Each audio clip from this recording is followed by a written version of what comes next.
ये बाबा शिवाजी का जन अदालत है सर।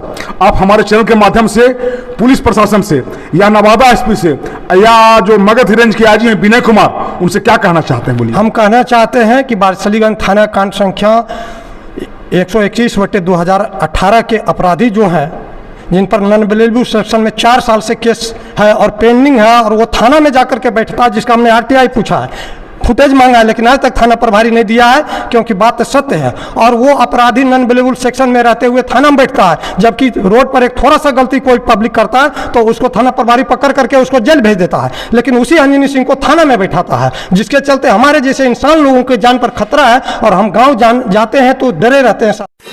आप देख रहे हैं जन अदालत समाचार, जनता की बात जनता के साथ, जन अदालत।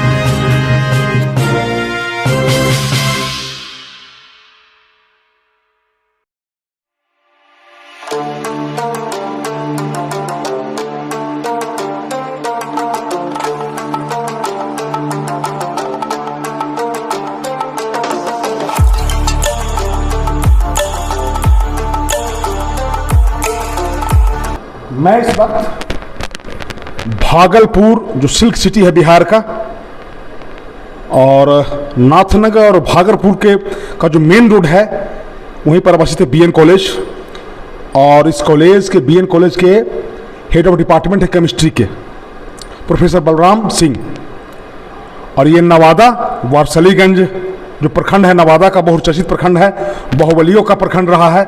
अखिलेश सरदार वहीं के माने जाते हैं। विधायिका जो वहाँ की वर्तमान विधायिका अरुणा देवी, वही अफसल की रहने वाली है, वही वारसलीगंज प्रखंड में ही है। कुटरी गांव है वारसलीगंज प्रखंड में कुटरी गांव है, बड़ा पॉपुलर गांव है, बड़ा गांव, वहीं के रहने वाले हैं। और जब हमारा वीडियो देखते हैं तो इनको लगा, हमको कितने दिन से फ़ोन कर रहे थे कि सर आप आइए, हमारा भी कुछ समस्या है। देखिए बहुत सारा ताम झाम है। ये एक पूरा एक पेपर है, एक डायरी बना हुआ है, इसमें मानवाधिकार का, आईजी का, डीआईजी का, डीजीपी का जो ये लड़ाई छड़ रखे हैं, और ये बहुत सारा है। लेकिन एक चीज तो तय है कि जो ताकतवर लोग होते हैं उनके लिए नियम कानून कायदा को मायने नहीं रखता है। ऐसे में हम मीडिया कर्मी, हमको भी धमकी मिलते रहता है, हमारा भी घिराव होते रहता है, और लेकिन हम कहीं रुकते नहीं है, ठहरते नहीं है। जो जहां बुलाता हम चले आते हैं। आप अंदाजा लगाइए कि मैं 250 किलोमीटर कार ड्राइव करके मैं बेगूसराय में था, और मैं सुबह आया हूं इनसे मिलने के लिए। बहुत सारा डॉक्यूमेंट है। और सर ये बताइए कि इनके साथ घटना हुआ, और कुछ फोटोग्राफ में मैं दिखाऊंगा। और देखिए इनको मार के इनका हाथ और पैर तोड़ दिया गया था। ये अस्पताल, देखिए ये अस्पताल में भर्ती हैं, ये अस्पताल में भर्ती हैं। देखिए ये अस्पताल में भर्ती हैं अचेतावस्था में, और इनका मार के हाथ पैर, गोड़ हाथ सब तोड़ दिया गया था। सिविल सर्जन ने क्या किया, डॉक्टर से मिलकर इनका जो इंजरी रिपोर्ट होता है चेंज कर दिया। जो अपराधी थे उनका पक्ष में, और उनका बेल मिल गया। सर आप पूरी बात बताइए अपने बारे में, और सिलसिलेवार ढंग से बताइए कि कैसे क्या हुआ था। 2 जुलाई 2015 को मैं अपने पैतृक गांव कुटरी, थाना वारसलीगंज, जिला नवादा में उपस्थित था। मॉर्निंग वॉक में गया था, उधर से लौट रहा था तो मेरे ही गांव के बाहुबली कुख्यात अपराधी, जो पटना के कुख्यात गुड्डी शर्मा गिरोह का मुख्य सरगना है, जो उसी अंजनी सिंह के इशारे पर दिल्ली में इनकाउंटर कर दिया गया। पहले तो दोनों एक ही गिरोह के थे, और अंजनी सिंह हम लोग के साथ सैदपुर हॉस्टल में रहता था। मैं सैदपुर हॉस्टल नंबर 1 का विद्यार्थी रहा, पटना साइंस कॉलेज का, पटना यूनिवर्सिटी का एमएससी में विद्यार्थी था। उस समय अंजनी सिंह वहाँ इंटर में एडमिशन लिया था पटना कॉलेज पटना में, और उसी समय वो गुड्डू शर्मा गिरोह के संपर्क में आया, और उसके बाद इसको भी चस्की लगा, और ये हथियार चलाने लगा, हथियार रखने लगा। उसके बाद हमारे गाँव में इनके यहाँ एक छापामारी हुई पुलिस के डीजीपी अभयानंद जी के समय में। तो इनको मन में शंका थी कि कहीं न कहीं प्रोफेसर साहब का इसमें हाथ है, और इस आधार पर इन्होंने, जब मैं मॉर्निंग वॉक करके आ रहा था तो बगीचा में छुपे हुए थे गांव के पूरब, और एक लाठी डंडा से मेरे ऊपर। देखिए अखबार, ये हिंदुस्तान अखबार का कटिंग है, थोड़ा धुंधला हो गया है। इसमें लिखा है कि नवादा में कांग्रेसी नेता के घर असलहा बरामद, और इसमें बहुत सारा अखबार का कटिंग रखे हुए हैं। नवादा में कांग्रेसी बहुत सारा हथियार बरामद हुआ था, उसमें बहुत चर्चा का विषय था। और हम और दिखाना चाह रहे हैं इसमें, हाँ, ये देखिए पटना का आतंक, गुड्डू शर्मा दिल्ली में ढेर, अरे बहुत सारा चीज़ था हमको। और ये हम दिखाना चाह रहे हैं कि ये देखिए ये दिल्ली के हाथों 2005 में मारा गया था गुड्डू, और प्रदेश कांग्रेस का पूर्व सचिव गिरफ्तार। ये मतलब ये इस तरह का था, ये बता रहे हैं। हाँ सर बताइए। हाँ तो आप उस संदेह था अपराधियों को कि आपने ये रेड आपने करवाया? नहीं, इनको मन में था कि इनके ढेर सारे मने कि पुलिस विभाग में या ये मने अच्छे टीचर हैं तो इनके विद्यार्थी रहे हैं, और चूंकि इनको बहुत दिन से पटना पुलिस खोज रही थी, जैसा कि पेपर में भी लिखा हुआ है, है ना। जब गुड्डू शर्मा मारा गया था तो लिखा था कि अमरेंद्र आलोक और अन्य 3 की तलाश है, जिसमें से इनका पता पुलिस के नज़र में औरंगाबाद जहानाबाद लोकल एरिया था। लेकिन फिर उनको पता चला कि नहीं ये कुटरी का रहने वाला है, नवादा जिला का रहने वाला है। तो इनके घर पर बर्थडे था एक दिन, अभयानंद जी के आदेश पर आईजी अभियान राजेश चंद्रा के नेतृत्व में छापामारी किया गया, और जिसमें इनके घर पर से police carbine, automatic semi rifle और कई गोलियां बरामद हुई। तो इनको ऐसा लगा कि हो सकता है ये हमारे साथ सैदपुर हॉस्टल में रहते थे, हो सकता है कहीं इन्हीं का गुजारिश तो नहीं है, ये इन्हीं का करनामा तो यही, तो खबर नहीं कर दिए। जबकि मैं गांव पर नहीं रहता था, मैं तो भागलपुर रहता था। उसमें मैं मुरारका कॉलेज सुल्तानगंज में रसायन विभाग में पोस्टेड था, असिस्टेंट प्रोफेसर के रूप में। तो जब मैं गांव 6 महीने के बाद पहुंचा, हम 2015 की बात बता रहे हैं, 2 जुलाई 2015 को मॉर्निंग वॉक करके लौट रहे थे, तो ये लोग छुपे हुए थे।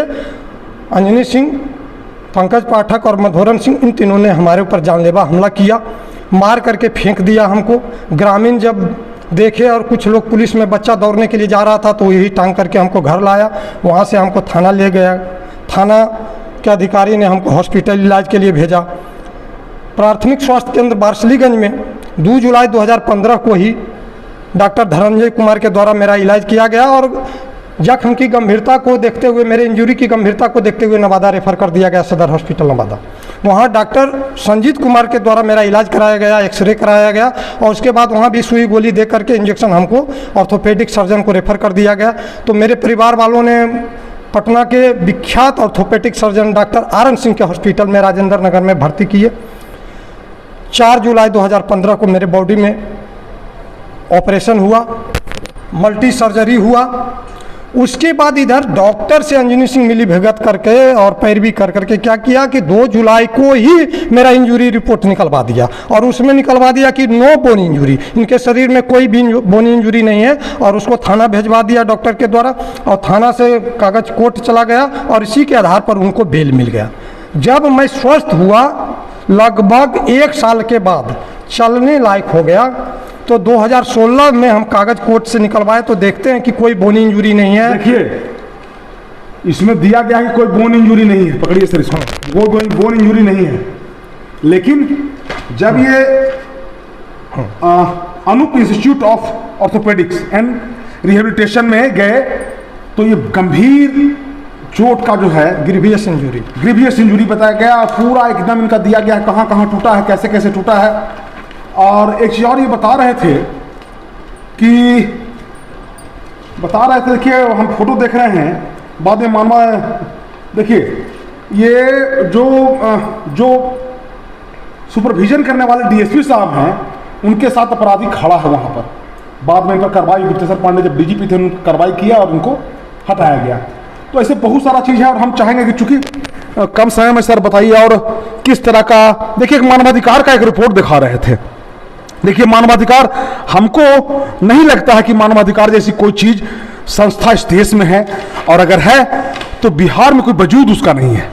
बिहार में ये मानवाधिकार आयोग का ये रिपोर्ट है, ये मानवाधिकार आयोग का रिपोर्ट है, और इसमें उन्होंने डीजीपी से और एसपी से बहुत तरह का एक्सक्यूज किया है, और सब यहाँ के पदाधिकारियों ने उसको संज्ञान में लेना उचित नहीं समझा, और बड़ा कड़ा टिप्पणी किया मानवाधिकार आयोग ने। और भी बहुत सारा चीज़ है इसमें। तो अब चूंकि इस डायरी का रूप में है, और चूंकि समय कम रहता है हम लोग को रिपोर्ट में, तो इस वजह से बहुत सारा चीज़ है। तो और अब और किस तरह का आपने उसके बाद क्या हुआ, जब हम कागज़ निकाले तो मैंने सिविल सर्जन को रिपोर्ट किया, डीएम नवादा को आवेदन लिखा, डीजीपी को लिखा। उसके बाद सिविल सर्जन ने मेडिकल बोर्ड का गठन किया, उसमें से सारा इंजरी पाया गया, उसका रिपोर्टिंग भी है, उन्होंने सर्टिफिकेट भी दिया है। उसके आधार पर हम डीजीपी कार्यालय को पत्र लिखे, वहाँ से जांच का आदेश आया और उसके बाद हमको नवादा एसपी से फ़ोन आया 2018 में कि आप आइए, एफआईआर होगा इन लोगों के विरुद्ध। उसके बाद फिर हमसे फ्रेश आवेदन लिया गया और उसमें हम आवेदन वारसलीगंज थाना को दिए। तो पंकज पाठक, मधुरन सिंह और अंजनी सिंह और जो 2 डॉक्टर थे संजीत कुमार, धनंजय कुमार और मेडिकल बोर्ड के जितने भी सदस्य और अध्यक्ष थे, सिविल सर्जन विमल प्रसाद सिंह, एसडीआर इंजीनियर प्रभाकर सिंह, सारे पर मुकदमा भारतीय दंड विधा के धारा 166, 201, 420, 467, 468, 471, 120B के तहत नॉन बेलेबल सेक्शन में मुकदमा दर्ज किया गया। इनका पैड है, डिपार्टमेंट ऑफ इनका पैड है, सब में आरटीआई लगा हुआ, सब में टोटल में आरटीआई लगाए हैं और किसी का जवाब इनको आज तक नहीं मिला। ये पुलिस पदाधिकारी जवाब नहीं देते हैं। ये जो है सो ये देखिए, उसके बाद मेरे घर में ये देखिए, ये सब जो सटा हुआ है, अनेक तरह का ये सब इसमें सटा हुआ है और जो 10 रुपये का जो स्टैंप लगता है और कोई कार्रवाई इन पर आज तक। 23 अप्रैल 2018 को मुकदमा दर्ज हुआ इन सब धाराओं में वारसलीगंज थाना में, लेकिन 14 अपराधियों पर सीसीआई की कार्रवाई आज तक कोई कार्रवाई नहीं हुआ, 4 साल में गिरफ्तारी नहीं हुआ। सीसीए क्या है, सीसीए पर किन पर लगा है? मैंने पेपर में पढ़ा कि जिस पर 1-2 केस था उस पर वारसलीगंज पुलिस ने सीसीए लगवा दिया डीएम से रिपोर्ट करके और अंजनी सिंह को बचाया गया। तो मैंने चुनाव आयोग को लिखा, डीएम को लिखा, एसपी को लिखा। उसके बाद आनन फानन में चुनाव आयोग के आदेश पर बैठक किए डीएम एसपी और उसके बाद उन्होंने लेटर दिया थाना को, तो वहाँ से रिपोर्ट गया और इन पर सीसीए लगा। और उसके बाद इनको रिपोर्टिंग हुआ कि नहीं, आपको गोविंदपुर थाना में नियमित हाजिरी देना है, लेकिन इलेक्शन के दरमियान ये घूमते रहे। और उसके बाद जिस दिन इनको इलेक्शन था 14/11/2021 को मेरे गांव में, उस दिन बूथ पर पुलिस से बकझक करते हुए ये गिरफ्तार हुए। उसके बाद इनको थाना लाया गया, लेकिन इनकी इतनी पकड़ है थाना पर कि इनको छोड़ दिया गया। इनके डर से मेरे जान को खतरा है, इनके डर से हम बिना थाना को सूचित किए हुए गांव नहीं जाते हैं। जब भी जाते हैं तो मैं एक थाना को पहले ही रजिस्ट्री लेटर कर देता हूं कि मैं अमुक फंक्शन पर गांव आने वाला हूं। मैंने इनकी पुलिस में इतनी पैठ है कि 4 साल हो गया इस केस को दर्ज किए हुए, एक बार भी पुलिस उनके घर पर नहीं गई है। देखिए, ये बाबा शिवाजी का जन अदालत है, यही मेरा स्टाइल है। आप समझिए, जो दलित है, पीड़ित है, वंचित है, कोई जात से दलित और पीड़ित नहीं होता है। जिनको भी लगता होगा, ये हमारा मीडिया, आपने देखा कैसे पिपरा में गया के फतेहपुर में पिपरा में एक माँ बाप ने गुहार लगाया, पुलिस हरकत में आई। ये बलराम सिंह है, कुटरी में है और चूंकि हम हर जगह जाते रहते हैं, घूमते रहते हैं, तो ये बार बार फोन कर रहे थे, मैसेज के माध्यम से हमारा खबर देखते हैं, न्यूज देखते हैं। और एक शिक्षाविद हैं, इनके पढ़ाई वशिष कई IAS और IPS बने हैं, कई इंजीनियर बने हैं। तो हमको लगा कि इनकी आवाज को अब ये बाबा शिवाजी का जन अदालत है। सर, आप हमारे चैनल के माध्यम से पुलिस प्रशासन से या नवादा एसपी से या जो मगध रेंज के आईजी हैं विनय कुमार, उनसे क्या कहना चाहते हैं? बोलिए। हम कहना चाहते हैं कि वारसलीगंज थाना कांड संख्या 121/2018 के अपराधी जो हैं, जिन पर नॉन बेलेबल सेक्शन में 4 साल से केस है और पेंडिंग है, और वो थाना में जाकर के बैठता है, जिसका हमने RTI पूछा है, फुटेज मांगा है, लेकिन आज तक थाना प्रभारी नहीं दिया है, क्योंकि बात तो सत्य है। और वो अपराधी नॉन बेलेबल सेक्शन में रहते हुए थाना में बैठता है, जबकि रोड पर एक थोड़ा सा गलती कोई पब्लिक करता है तो उसको थाना प्रभारी पकड़ करके उसको जेल भेज देता है, लेकिन उसी अंजनी सिंह को थाना में बैठाता है, जिसके चलते हमारे जैसे इंसान लोगों के जान पर खतरा है। और हम गाँव जाते हैं तो डरे रहते हैं सारा परिवार कि ऐसे अपराधी कब मेरे पर फिर दोबारा जानलेवा हमला कर दे। और उन्होंने हमको धमकी दिया है कि केस उठा लो, नहीं तो तुम्हारे शरीर परिवार को बर्बाद कर देंगे। अच्छा, इसी कड़ी में मेरे घर में चोरी भी हुआ है। दबाव बनाने के लिए 19 सितंबर 2021 को मेरे घर में चोरी हुआ है, डकैती हुआ है, धारा 380 लगा हुआ है। मैंने नाम भी दिया है जिस व्यक्ति पर मुझे संदेह है, लेकिन फिर भी आज तक 6 महीना हो गया, पुलिस उसको बुला करके पूछी नहीं है। तो मैं क्या समझूं? क्या मैंने कि नीतीश जी कहते हैं, मुख्यमंत्री जी हमारे विधानसभा में, न तो किसी को फंसाते हैं न बचाते हैं, या सुशासन है तो आपका प्रशासन बचाता है, तो बदनामी तो यहाँ से ऊपर से नीचे तक होती। बोलिए, एक शिक्षक जब टेंशन में रहेगा, उसका परिवार सुरक्षित गांव पर रहेगा, तो बच्चों की सेवा कैसे करेगा? आप ये और हम समझ सकते खुद हैं। हम चाहते हैं कि इसमें एजुकेशन के शिक्षक हैं, मैं प्रयास मेरे साथ करूंगा। ये हाल है तो ग्रामीण लोगों के साथ मैं क्या हाल है? प्रयास करूंगा। वो जो गया के आईजी हैं विनय कुमार, चूंकि गया में एसएसपी रह चुके हैं, डीआईजी रह चुके हैं और एक कड़क और पदाधिकारी माने जाते हैं, और हम प्रयास करेंगे कि ये सारा जो केस है इस पर आपने उनको लिखा, पत्र लिखा है? सब लोग को लिखे, डीजीपी को देखिए आया है, नीतीश जी के डिप्टी सेक्रेटरी से आया था, हम दिखाते हैं कि आप इस पर कार्रवाई कीजिए, लेकिन वो पत्र आता है एसपी, यहाँ एसपी डीएसपी को भेजते हैं और डीएसपी थाना को भेजते हैं, और फिर थाना स्तर पर रंजीत सिंह की इतनी पकड़ है, इतनी बोलबाला है। पर ये शुरू से दुर्गेश कुमार कौन है? हाँ, ये दुर्गेश कुमार सरकार के आप सचिव हैं, ये हाँ, उप सचिव है, उप सचिव हैं ये, गृह, हाँ, पुलिस महानिदेशक को देखिए चिट्ठी लिखे हैं। कार्रवाई है तो लिखे, हाँ हाँ, लेकिन इसको भी दबा दिया गया।